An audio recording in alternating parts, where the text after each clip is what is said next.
Hello everyone, welcome to Educare. Educare current affairs में आज हम डिस्कस करेंगे 6 जून के करंट अफेयर्स। कैसे क्या रहेगा सेशन, बिल्कुल डिटेल में जानेंगे। टोटल 20 न्यूज़ को कवर किया गया है, इनके स्टैटिक पोर्शन को जानेंगे।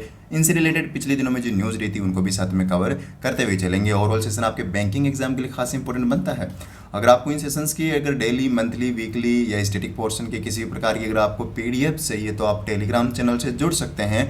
डिस्क्रिप्शन बॉक्स में आपको आईडी और यूज़र और लिंक मिल जाएगा, आप वहाँ से विजिट कर सकते हैं। अन्यथा आप सर्च कीजिए एजुकेयर करंट अफेयर्स, आपको 2000 से भी ऊपर की स्ट्रेंथ का एक चैनल मिल जाएगा, आप उसे ज्वाइन कर सकते हैं। बढ़ते हैं आज की सेशन की तरफ, आज की फर्स्ट न्यूज़ की तरफ। आज की फर्स्ट न्यूज़ है, now Dasheri mangoes of UP will be sold in the country and abroad by Kakori brand. देखिए, दशहरी मैंगो जो कि यूपी में सबसे ज़्यादा फेमस मैंगो है, यूपी का सबसे ज़्यादा फेमस मैंगो है दशहरी। और यूपी में भी एक जगह है जिसका नाम है मलिहाबाद, और मलिहाबादी दशहरी मैंगो भी इन्हें कहते हैं। अब पहले इन्हें मलिहाबादी दशहरी मैंगो के नाम से बेचा जाता था, लेकिन अब यूपी ने इसका नाम चेंज कर दिया है। अब कह रहे हैं कि इसे काकोरी ब्रांड के नाम से बेचा जाएगा। किस मैंगो को? दशहरी मैंगो को। ना केवल इंडिया में बल्कि बाहर भी इसी ब्रांड से बेचा जाएगा, काकोरी ब्रांड का। अगर आपको मिले काकोरी ब्रांड का मैंगो तो नया मत समझिए, वही दशहरी मैंगो है जो पहले आप खाते हुए आ रहे हैं। तो याद रखिए, इसका नया नाम हो गया काकोरी ब्रांड, पहले था मलिहाबादी दशहरी मैंगो। क्योंकि मलिहाबाद यूपी के लखनऊ में एक जगह है मलिहाबाद, और वहीं पे सबसे ज़्यादा दशहरी मैंगो प्रोड्यूस होते हैं, इसलिए वह फेमस भी है मलिहाबादी दशहरी मैंगो। इतना आप याद रखिए। और ये जो काकोरी जगह है, ये भी काकोरी कहाँ पर? लखनऊ में ही है। ये भी एक जगह है, ये भी लखनऊ में ही है, काकोरी।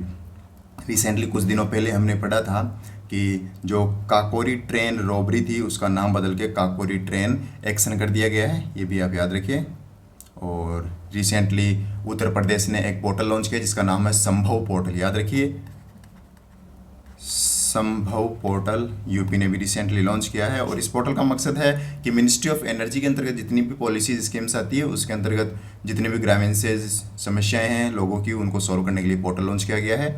और रिसेंटली एक इंडियन नेवी की शिप जिसका नाम है आईएनएस गोमती को डिसकमीशन किया गया है मुंबई में, और इसको म्यूज़ियम बनाया गया है। और इस म्यूज़ियम बनाकर कहाँ इंस्टॉल किया जा रहा है, कहाँ स्थापित किया जा रहा है? इसे लखनऊ में स्थापित किया जा रहा है। ये भी आप याद रखिए, क्योंकि लखनऊ गोमती नदी के किनारे ही बसा हुआ है।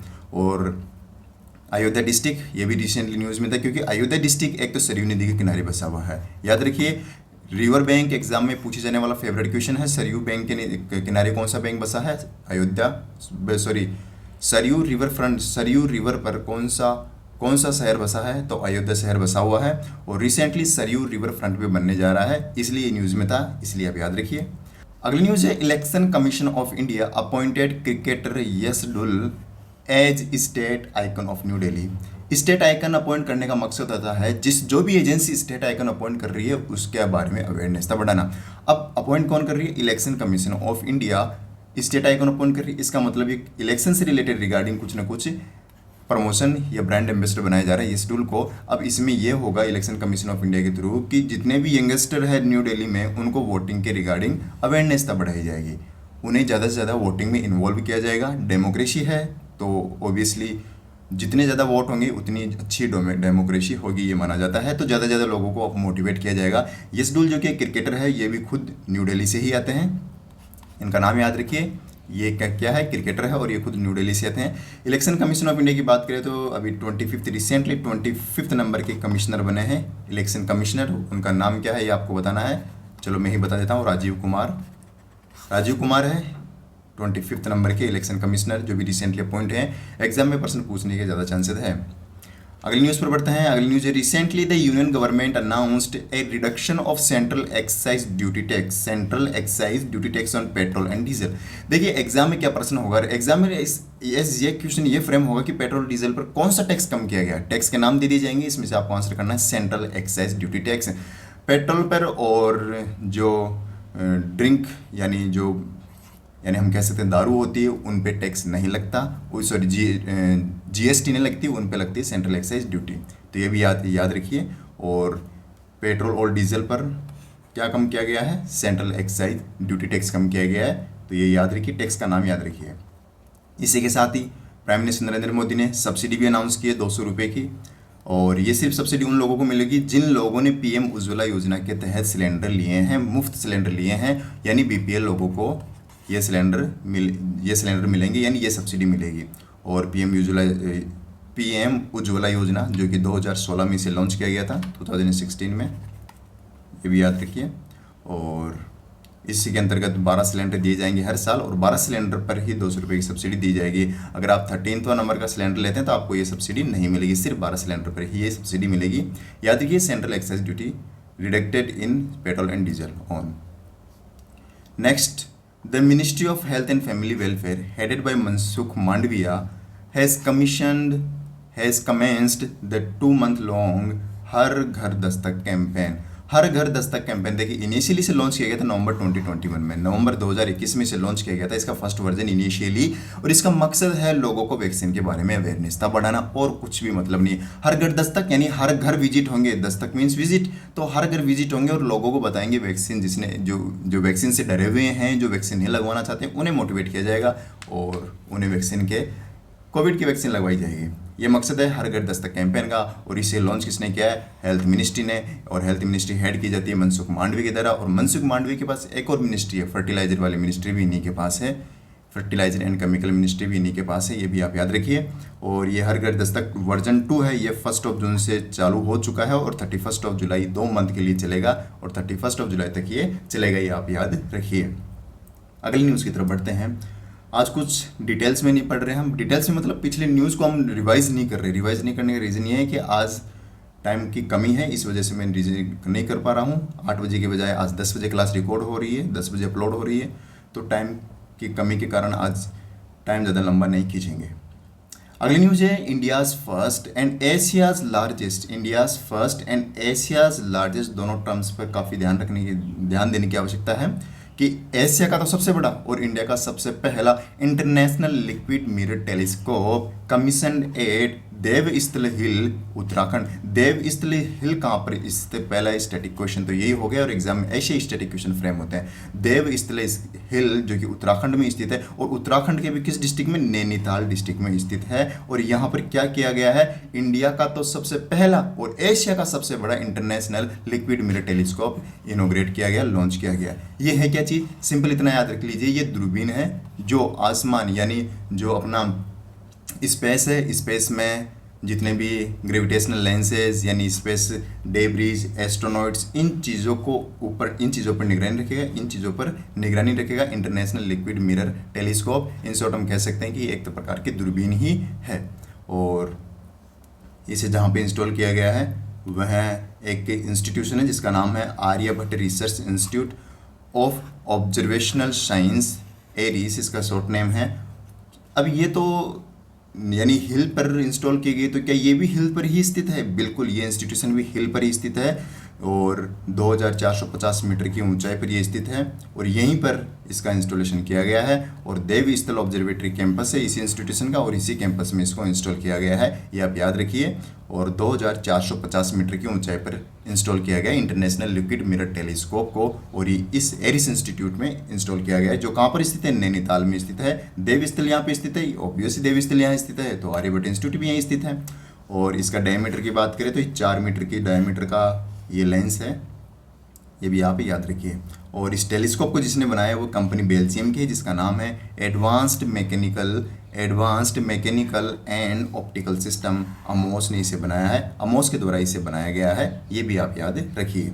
अगली न्यूज़ है centre has constituted a committee to investigate the collapse of under construction Ramban tunnel and situated on Jammu Srinagar national highway. देखिए, रामबान टनल जो कि जम्मू कश्मीर में बनने जा रहा था, अंडर कंस्ट्रक्शन था, और जम्मू कश्मीर में भी exact location Jammu Srinagar national highway पर ये बनने जा रहा था। अब वो रिसेंटली हुआ क्या कि ये कोलैप्स हो गया, ये गिर गया, बनने से पहले ये गिर गया, और इसीलिए ये न्यूज़ में था। काफ़ी बड़ा प्रोजेक्ट है रामबान टनल। और अब एग्जाम में क्वेश्चन ये फ्रेम होगा कि रामबान टनल कहाँ स्थित है, तो जम्मू कश्मीर में यानी जम्मू श्रीनगर नेशनल हाईवे पर स्थित है। दूसरा प्रश्न, अब इस रामबान टनल की इन्वेस्टिगेट करने के लिए एक कमेटी का गठन किया गया। उस कमेटी का क्या नाम है? जेटी साहू कमेटी, यानी जेटी साहू इसे हेड करेंगे इस कमेटी को। और जेटी साहू कौन है? जेटी साहू है आईआईटी दिल्ली में प्रोफेसर। आईआईटी दिल्ली में प्रोफेसर है जेटी साहू। अब यही रामबाण टनल के कोलैप्स का इन्वेस्टिगेशन करेंगे, ये आप याद रखिए। जेटी साहू कमेटी किसका इन्वेस्टिगेशन करेगी? रामबाण टनल के कोलैप्स का इन्वेस्टिगेशन करेगी, जो कि कहाँ स्थित है? जम्मू कश्मीर में स्थित है। जम्मू कश्मीर के जम्मू श्रीनगर नेशनल हाईवे पर ये स्थित है। अगली न्यूज़ है pharmaceuticals and medical devices bureau of India crossed 100 crore sale in May 2022 for first time. देखिए सिंपल भाषा में बात करते हैं कि pharmaceutical and medical device bureau of India, जो कि प्रधानमंत्री भारतीय जन औषधि परियोजना PMBJY को इम्प्लीमेंट करने वाली इंस्टीट्यूशन है, ये इसे इम्प्लीमेंट कर रही है। और इसने मई 2022 में 100 करोड़ का टेनओवर कर लिया है। 100 करोड़ के सेल को क्रॉस कर दिया है pharmaceutical and medical device bureau of India ने। एग्जाम में ये प्रश्न पूछा जाएगा कि रिसेंटली इस संस्था ने PMBI ने किस महीने में 100 करोड़ सेल को क्रॉस किया है? तो मई 2022 में किया गया है। दूसरा प्रश्न कि ये जो एजेंसी है किस योजना को इम्प्लीमेंट कर रही है? Pharmaceutical and medical devices bureau of India किस योजना को इम्प्लीमेंट कर रही है? तो आंसर बनेगा प्रधानमंत्री भारतीय जन औषधि परियोजना को ये इम्प्लीमेंट कर रही है। और ये जो pharmaceutical medical device bureau of India ये किस डिपार्टमेंट के अंतर्गत आती है? तो ये डिपार्टमेंट ऑफ फार्मास्यूटिकल्स इसके अंतर्गत आती है। और डिपार्टमेंट ऑफ फार्मास्यूटिकल्स ये किस मिनिस्ट्री के तहत आता है? तो ministry of chemicals and fertiliser के तहत आता है। और इसे हेड किया जाता है मनसुख मांडविया के द्वारा। और इनके पास हेल्थ मिनिस्ट्री भी है, ये भी आप याद रखिए। तो डायरेक्ट क्वेश्चन है। और गवर्नमेंट ऑफ इंडिया का टारगेट है कि जन औषधि केंद्र 2024 तक 10,000 जन औषधि केंद्र स्टैब्लिश कर दिया जाए। लगभग अभी 7,500 के आसपास से भी ऊपर हो चुके हैं। और 2024 तक 10,000 जन औषधि केंद्र से स्टैब्लिश करने का टारगेट रखा गया है। और अगर हम बात करें pharmaceuticals medical device bureau of India की, तो इसकी स्थापना हुई थी 2008 में। 2008 में इस डिपार्टमेंट की स्थापना हुई थी, ये भी आप याद रखिए। अगली न्यूज़ है telecom minister Ashwini Vaishnaw tested India's first 5G call at IIT Madras. Recently prime minister Narendra Modi ने भी दुनिया का यानी इंडिया का पहला 5G टेस्ट बेड भी टेस्ट किया था। और इसे भी IIT मद्रास में ही किया गया था। यानी 5G से रिलेटेड टेस्ट बेड भी यहाँ किया गया, कॉल भी यानी वीडियो कॉल ऑडियो कॉल दोनों भी यहाँ पे टेस्ट किए गए। इसका मतलब ये है कि 5G टेक्नोलॉजी इंडिया में किसने बनाई है? IIT मद्रास ने। एग्जाम का प्रश्न यही रहेगा कि 5G टेक्नोलॉजी इंडिया में किसने बनाई है, कहाँ टेस्ट किया जा रहा है? तो आंसर बनेगा IIT मद्रास में इसे टेस्ट किया जा रहा है, इसने इसे बनाया है। और रिसेंटली अश्विनी वैष्णव जो कि मिनिस्ट्री ऑफ टेलीकॉम है, इन्होंने इंडिया का पहला 5G कॉल यानी वीडियो कॉल और ऑडियो कॉल दोनों टेस्ट की है IIT मद्रास में, ये आप याद रखिए। और India gets home grown full stack 5G network will be more efficient and cost effective. बाहर से हम परचेज करेंगे तो ऑब्वियसली महंगी पड़ेगी, इसलिए हम इंडिया ने अपनी खुद की बना ली, तो कॉस्ट इफेक्टिव है, एफिशिएंट भी है, यानी अपना डेटा अपना हमारे पास ही रहेगा। काफ़ी कुछ चीज़ें हैं अगर खुद की इंडिजिनस टेक्नोलॉजी होती है तो, ये भी आप याद रखिए। और अश्विनी वैष्णव की बात करें तो इनके पास मिनिस्ट्री ऑफ टेलीकॉम है, इनके पास मिनिस्ट्री ऑफ कम्युनिकेशन है, इनके पास मिनिस्ट्री ऑफ रेलवे है और काफ़ी मिनिस्ट्रीज है इनके पास, तो ये भी आप याद रखिए। मिनिस्ट्री ऑफ टेलीकॉम है ही इनके पास, 4 मिनिस्ट्रीज है इनके पास। बढ़ते हैं अगली न्यूज़ की तरफ। अगली न्यूज़ है HDFC लिमिटेड यानी HDFC bank ties up with Accenture to digitally transform lending business. यानी लैंडिंग बिजनेस यानी लोन देने का बिजनेस, और लोन देने के बिजनेस को ट्रांसफॉर्म किया जा रहा है, यानी पूरे टेक्नोलॉजी डिजिटली बनाया जा रहा है। पहले ह्यूमन का इन्वॉल्वमेंट रहता है कि लोन लेना है तो बैंक का एम्प्लॉय होगा, कस्टमर होगा, आपस में इंटरेक्शन करेंगे, फिर ये कुछ। तो अब डायरेक्टली क्या किया जाएगा, मशीन होगी, मशीन पर कस्टमर आएगा, जिसको अपना लोन चाहिए उसकी अपनी जो मशीन रिक्वायरमेंट पूछी जाएगी, मशीन पूछती जाएगी, डॉक्यूमेंट्स पूछती जाएगी, नंबर वगैरह कुछ भी पूछती जाएगी, सारी डिटेल फिल करती जाइए और लास्ट में आपको बता देगी कि आप एलिजिबल है या नहीं है, आपको कितना लोन दे सकते हैं, क्या इंटरेस्ट रेट रहेगी, कितने इंस्टॉलमेंट्स रहेगी, कितना अमाउंट आपको अप्रूव किया जाएगा, कब तक अप्रूव हो जाएगा, सारी डिटेल ये मशीन दे देगी। लेकिन ये मशीन ये टेक्नोलॉजी कौन देगा? एसेंचर देगा। किस बैंक को देगा? HDFC बैंक को, ये आप याद रखिए। HDFC bank has tie up with Accenture to digitalise its lending business. Accenture की बात करें तो एसेंचर एक आयरलैंड की कंपनी है, आयरिश कंपनी है, और ये टेलीकॉम ये IT सेक्टर की कंपनी है जो पेमेंट सॉल्यूशन प्रोवाइड कराती है, और इसका हेडक्वार्टर डब्लिन में है जो कि आयरलैंड की कैपिटल है। इसका जो मेन बिजनेस ये भी है कि जैसे आप फ़ोन पे से पेमेंट कर रहे हैं, ठीक है, फ़ोन पे से पेमेंट कर रहे हैं, यहाँ पे यूपीआई आईडी डालेंगे और फिर ये बैंक अकाउंट से पैसा आपका कट कर दूसरे बैंक अकाउंट में डिपॉजिट हो जाता है। तो ये जो प्रोसेस है यूपीआई अकाउंट से एक अकाउंट से दूसरे अकाउंट में ट्रांसफर करने की, ये सर्विस है, ये सर्विस प्रोवाइड कराई जाती है एसेंसर के द्वारा। इतने आप याद रख लीजिए। और अब ये एचडीएफसी के साथ एमओयू साइन कर लिया है। एचडीएफसी की बात करें तो एचडीएफसी का हेडक्वार्टर मुंबई में है। 1994 में इसकी स्थापना हुई थी और इसके जो नए एमडी बन गए मैनेजिंग डायरेक्टर, उनका नाम है रेनू सूद कर्नाड। ये भी आप याद रखिए, रेनू सूद कर्नाड नए एमडी बन गए हैं एचडीएफसी बैंक के। अगली न्यूज़ है Tonetech won 2 awards in first global hackathon Harbinger 2021। Harbinger 2021 से मतलब ये है कि 2021 में लॉन्च की गई थी। बिल्कुल 2021 नवंबर 2021 में reserve bank of India RBI के द्वारा लॉन्च किया गया एक इनिशिएटिव है जिसका नाम है हर्बिंगर 2021 और इसके ग्लोबल हैकाथॉन है, यानी 3 हैकाथॉन हो चुके हैं, 2 हैकाथॉन हो चुके हैं और ये जो हैकाथॉन है ये थर्ड हैकाथॉन है। और इस थर्ड हैकाथॉन का मकसद ये था कि जितने भी पेमेंट सॉल्यूशन से रिगार्डिंग जितने भी स्टार्टअप्स है, यानी छोटे छोटे स्टार्टअप्स के पास क्या होता है कि छोटी छोटी टेक्नोलॉजीज होती है और वो काफ़ी यूजफुल टेक्नोलॉजीज होती है और हम इन्हें नज़रअंदाज कर देते हैं, यानी आरबीआई उसे नज़रअंदाज कर देती है। लेकिन ये नज़रअंदाज ना हो इसलिए ये ग्लोबल हैकाथॉन का आयोजन किया गया और इन जिसके पास भी पेमेंट सॉल्यूशन से रिगार्डिंग यानी स्मार्ट डिजिटल पेमेंट्स रिगार्डिंग अगर कोई टेक्नोलॉजीज है वो लेकर आए, शोकेस करें, अच्छी लगेगी जिसको अच्छी लगेगी उसको अवार्ड दिए जाएंगे। टोटल 4 अवार्ड दिए गए। इन 4 अवार्ड में से तो 2 अवार्ड केवल टोनटेक ने ही जीते हैं। और टोनटेक क्या है? टोनटेक एक voice based payment solution provide कराने की एक कंपनी है, यानी आप वॉइस बेस्ड पेमेंट जो पेमेंट करते हैं वो इसी टोनटेक के द्वारा यानी इसी कंपनी के द्वारा इसी की फैसिलिटीज़ के द्वारा कर पाते हैं और इसको 2 अवार्ड दिए गए हैं। बाकी के 2 अवार्ड किन्हें दिए गए? बाकी के 2 अवार्ड दिए गए हैं नेप आईडी साइबरसेक को, नेप आईडी साइबरसेक और एक दूसरी कंपनी है ट्रस्ट चेकर। इन 2 कंपनीज़ को ये 2 अवार्ड दिए गए हैं। तो ये भी आप याद रखिए। ये इसलिए इंपॉर्टेंट है क्योंकि 2 अवार्ड तो केवल टोनटेक को ही दिए गए हैं और टोनटेक जो कि बेंगलुरु बेस्ड एक स्टार्टअप है और इसी को ये अवार्ड दिया गया है। हर्बिंगर 2021 जो कि रिजर्व बैंक ऑफ इंडिया के द्वारा लॉन्च किया गया था नवंबर 2021 में और इसकी जो थीम है वो इंपॉर्टेंट बनेगी एग्जाम पॉइंट ऑफ व्यू से। स्मार्ट डिजिटल पेमेंट ये इसकी थीम है। शानदार क्वेश्चन है, एग्जाम का फेवरेट क्वेश्चन बन जाएगा कि हर्बिंगर 2021 जो लॉन्च किया गया था उसकी थीम क्या थी? तो स्मार्ट डिजिटल पेमेंट्स इसकी थीम थी। ये भी आप याद रखिए और कुछ खास आपको याद रखना है नहीं। और टोनटेक इसकी पेरेंट कंपनी का नाम है नाफा innovation digital private digital limited. इतना आप याद रखिए। बढ़ते हैं अगले न्यूज़ की तरफ। अगले न्यूज़ है State Bank of India revises up financial year 2023 economic growth यानी GDP forecast to 7.5% in its Ecowrap report. पहले इसने 7.3 समथिंग इन्होंने फोरकास्ट की थी स्टेट बैंक ऑफ इंडिया ने, लेकिन इसने अप टू 0.2 बेसिस पॉइंट से बढ़ाकर 7.5% फाइनेंशियल ईयर 2023 की जीडीपी फोरकास्ट कर दी है भारत की। याद रखिए, अगर एग्जाम में प्रश्न पूछा जाए कि एसबीआई ने जीडीपी फोरकास्ट कितनी की है 2023 के लिए फाइनेंशियल ईयर, तो आंसर होगा 7.5%। दूसरा फेवरेट क्वेश्चन एग्जाम का कि इको रेप रिपोर्ट किस इंस्टीट्यूशन, किस बैंक के द्वारा, किस ऑर्गेनाइजेशन के द्वारा रिलीज की जाती है, तो आंसर बनेगा state Bank of India. State Bank of India अपनी इको रिपोर्ट में जीडीपी फोरकास्ट करती है, इन्फ्लेशन फोरकास्ट करती है, ये चीज़ें फोरकास्ट करती है। अच्छा, इन्फ्लेशन का क्या रखा गया एवरेज? तो 6.5 to 6.7% रखा गया है फाइनेंशियल ईयर 2023 के लिए स्टेट बैंक ऑफ इंडिया के द्वारा इको रेप रिपोर्ट में 6.5 to 6.7 और जीडीपी 7.5%। याद रखिए, एग्जाम में ज़्यादातर पूछा ही जाता है स्टेट बैंक ऑफ इंडिया की ये जो फेमस जीडीपी फोरकास्ट है यही पूछी जाती है।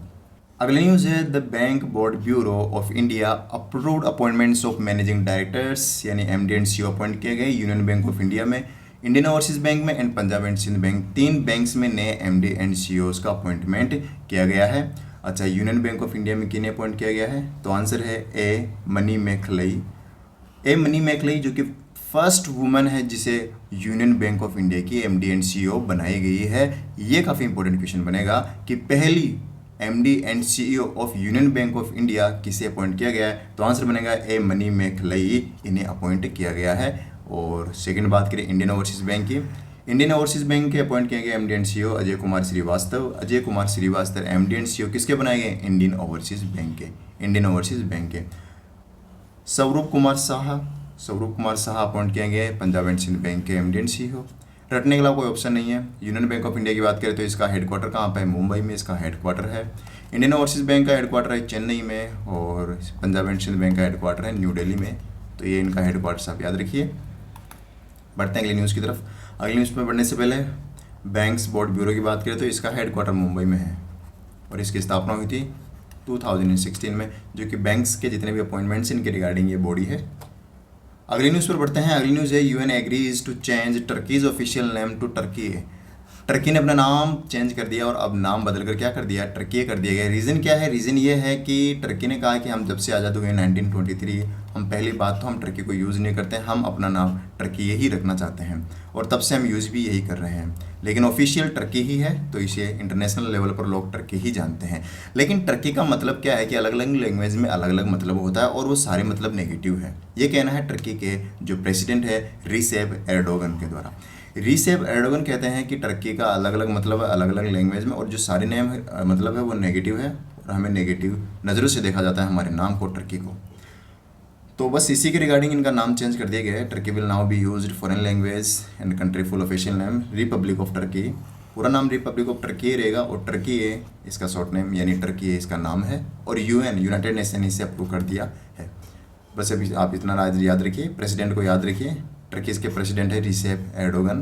टर्की की बात करें तो इसकी अंकारा इसकी कैपिटल है, अंकारा इसकी कैपिटल है, अंकारा, और लीरा इसकी कैपिटल है। ये लीरा इसकी करेंसी है, टर्किश लीरा इसकी करेंसी, ये भी आप याद रखिए। और टर्की किस कॉन्टिनेंट में आता है? टर्की का कुछ हिस्सा यूरोप में आता है और कुछ हिस्सा एशिया में आता है, यानी 2 कॉन्टिनेंट को कवर करता है टर्की। टर्की नहीं, टर्की है। अगली न्यूज़ है the Luxembourg stock exchange Lux SA and the India international exchange of IFSC signed a cooperation agreement in the GIFT city. देखिए, गिफ्ट सिटी और लग्जमबर्ग स्टॉक एक्सचेंज इन दोनों ने MOU साइन किए हैं, और इस गिफ्ट सिटी की तरफ से किसने साइन किया है? इंडिया इंटरनेशनल एक्सचेंज ने। अब ये MOU साइन करने का मकसद क्या है? देखिए, इंडिया को चाहिए इन्वेस्टमेंट, ठीक है, और इन्वेस्टमेंट लाने का एक जरिया है कि कंपनीज़ को आउटसाइड रजिस्टर कर दीजिए, आउटसाइड जितनी भी स्टॉक एक्सचेंज है इनमें रजिस्टर कर दीजिए, और फिर आउटसाइडर इन कंपनीज़ में इन्वेस्ट करेंगे अपने स्टॉक एक्सचेंज में, और जैसे यहाँ पे इन्वेस्ट करेंगे तो इंडिया में इन्वेस्टमेंट आ जाएगा। तो अब Indian companies Luxembourg stock exchange में रजिस्टर होगी, वही कंपनीज रजिस्टर होगी जो इंडिया इंटरनेशनल एक्सचेंज में रजिस्टर है। फिर यहाँ पर रजिस्टर होने के बाद फॉरेनर्स लग्जमबर्ग स्टॉक एक्सचेंज में इन्वेस्ट करेंगे, और इसमें जितनी भी कंपनीज इंडियन कंपनीज होगी उनमें भी वो इन्वेस्ट करेंगे, तो इंडिया में इन्वेस्टमेंट आ जाएगा। ये तो फ़ायदा हुआ इंडिया को। अच्छा, लग्जमबर्ग स्टॉक एक्सचेंज को क्या फ़ायदा हुआ? ये चाहती है कि ज़्यादा से ज़्यादा इंटरनेशनल लेवल पर पहुंचना, और ज़्यादा से ज़्यादा इंटरनेशनल कंपनीज इसमें रजिस्टर होना। तो इंडियन कंपनी इसमें रजिस्टर हो रही है, तो इसकी इंटरनेशनल पहुंच तो बढ़ ही रही है, तो ओवरऑल दोनों को फ़ायदा हो रहा है। तो ये मकसद है इस MOU का, और इसे साइन किया गया गिफ्ट सिटी के लिए और लग्जमबर्ग स्टॉक एक्सचेंज, जो कि लग्जमबर्ग का ही स्टॉक एक्सचेंज है। और इसमें सबसे पहले किसने रजिस्टर किया अपने आप को? तो पावर फाइनेंस कॉरपोरेशन लिमिटेड, जो कि 100% ओन गवर्नमेंट ऑफ इंडिया की एंटिटी है, और इसने ग्रीन बॉन्ड्स को रजिस्टर किया इसमें, और ये ग्रीन बॉन्ड्स ऑलरेडी इंडिया की स्टॉक एक्सचेंज में रजिस्टर है, और इन्हें अब लग्जमबर्ग स्टॉक एक्सचेंज में रजिस्टर कर दिया गया है। और इसका जो अमाउंट है वह है यूरो 300 मिलियन यूरो के जो ग्रीन बॉन्ड्स है इनको लग्जमबर्ग स्टॉक एक्सचेंज में रजिस्टर किया है पावर फाइनेंस कॉरपोरेशन ने। ये भी आप याद रखिए। और अगर हम बात करें गिफ्ट सिटी की, तो गिफ्ट सिटी की फुल फॉर्म है Gujarat international finance tech city, और ये स्थित है साबरमती रिवर पर। काफ़ी इंपॉर्टेंट क्वेश्चन है, साबरमती रिवर पर स्थित है गिफ्ट सिटी, और गिफ्ट सिटी किस शहर में है? तो गांधीनगर शहर में है गिफ्ट सिटी, ये भी आप याद रखिए। और सबसे पहले ग्रीन बॉन्ड किस इंटरनेशनल ऑर्गेनाइजेशन ने रिलीज़ किए थे, किस इंटरनेशनल ऑर्गेनाइजेशन ने जारी किए थे? तो आंसर होगा वर्ल्ड हेल्थ ऑर्गेनाइजेशन है, जिसका हेडक्वार्टर है जेनेवा में, और इसी ने सबसे पहले ग्रीन बॉन्ड जारी किए थे। अगली न्यूज़ पर बढ़ते हैं। अगली न्यूज़ है international labour organisation released 9th edition of the monitoring report world of work. ये रिपोर्ट किसने रिलीज़ की? ILO ने, इंटरनेशनल लेबर ऑर्गेनाइजेशन ने। इसे याद रखने की ट्रिक ये है कि वर्क यानी वर्क किसके द्वारा किया था? लेबर के द्वारा। वर्ल्ड इंटरनेशनल काम किसके द्वारा किया था? लेबर के द्वारा। तो international labour work world of work किसके द्वारा रिलीज़ की गई? इंटरनेशनल लेबर ऑर्गेनाइजेशन के द्वारा।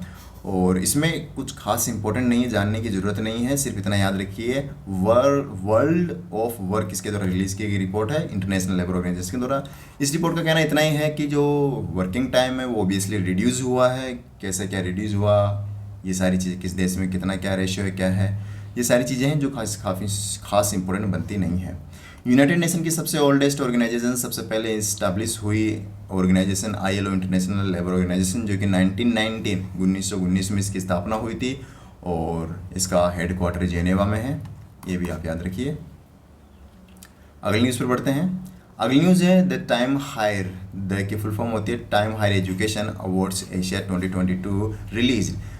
The higher education the award Asia ने अपने अवार्ड्स रिलीज़ किए हैं, अपने अवार्ड्स अनाउंस किए हैं। काफ़ी अवार्ड्स हैं, हमारे लिए इंपॉर्टेंट नहीं बनते, हमारे लिए इंपॉर्टेंट बनते 3 अवार्ड्स। 3 अवार्ड्स क्यों? क्योंकि इंडियन यूनिवर्सिटीज़ को दिए गए इसलिए इंपॉर्टेंट बनते हैं। तो आपको याद रखने सिर्फ 3 ही हैं। फर्स्ट अवार्ड दिया गया है Shoolini University of Biotechnology and Management sciences.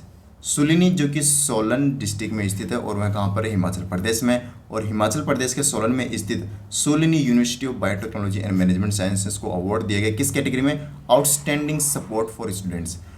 बच्चों को आउटस्टैंडिंग सपोर्ट करने के रिगार्डिंग ये जो कैटेगरी बनाई गई है, इसी कैटेगरी में अवार्ड जीता है सुलिनी यूनिवर्सिटी ने और outstanding support for students category का नाम है, ये याद रखिए। दूसरी यूनिवर्सिटी जिसने जीता है जिसका नाम है सावित्रीबाई फुले यूनिवर्सिटी। सावित्रीबाई फुले यूनिवर्सिटी है कहाँ पर? पुणे में ये स्थित है और पुणे में ये स्थित है। और इसे किस कैटेगरी में ये अवार्ड दिया गया है? तो ये अवार्ड दिया गया है data point research improvement award category में इसे अवार्ड दिया गया है, ये याद रखिए। अगली यूनिवर्सिटी है अमिटी यूनिवर्सिटी। अमिटी यूनिवर्सिटी यानी इसके हालांकि काफ़ी जगह पर इसके कैंपसेस है, लेकिन मेन कैंपस इसका नोएडा में है। और इसने किस कैटेगरी में जीता है? तो इसने कैटेगरी जो है इसने जीती है उसका नाम है student recruitment campaign of year category. बस ये कैटेगरीज याद रखिए और इस कैटेगरीज की जो यूनिवर्सिटीज़ है जिसे दिया गया है उनका नाम याद रखिए और कुछ खास इंपॉर्टेंट नहीं बनेगा। और इन अवार्ड्स को Oscar of the higher education award के नाम से भी जाना जाता है, इसलिए काफ़ी इंपॉर्टेंट अवार्ड्स है, याद रखिए। 3 अवार्ड्स आप याद रख लीजिए। अगली न्यूज़ पर पढ़ते हैं। अगली न्यूज़ है LeBron James became the first active NBA player to become billionaire.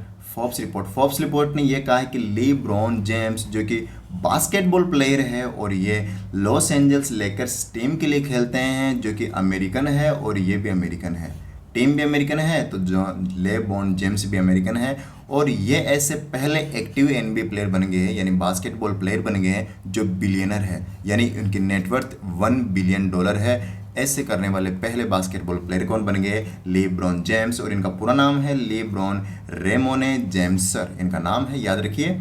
और लेब्रॉन जेम्स को किंग जेम्स के नाम से भी जाना जाता है और बास्केटबॉल प्लेयर है, अमेरिका के हैं और पहले बिलियनर बन गए हैं, एक्टिव बिलियनर यानी रिटायर्ड नहीं, एक्टिव बिलियनर। अगली न्यूज़ है the tenure of Sandeep Pradhan as director general of sport authority of India SAI के जो डायरेक्टर जनरल है संदीप प्रधान, वर्तमान में भी यही है, लेकिन इनके टेन्योर को 2024 तक एक्सटेंड कर दिया गया है। आपको याद रखना है कि स्पोर्ट अथॉरिटी ऑफ इंडिया के डायरेक्टर जनरल कौन है? संदीप प्रधान इसके डायरेक्टर जनरल है, बस इतना आप याद रखिए।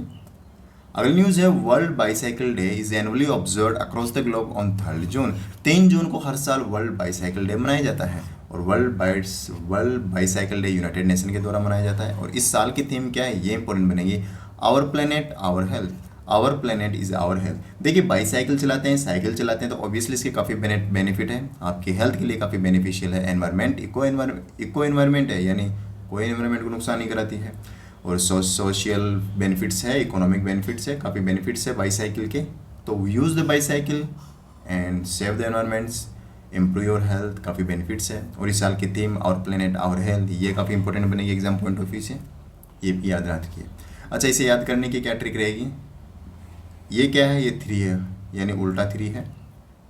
तो बस ये समझ लीजिए बाईसाइकिल बन गई, इसको इसे नीचे से कवर कर दें, 2 टायर बन गए बाईसाइकिल के, ठीक है।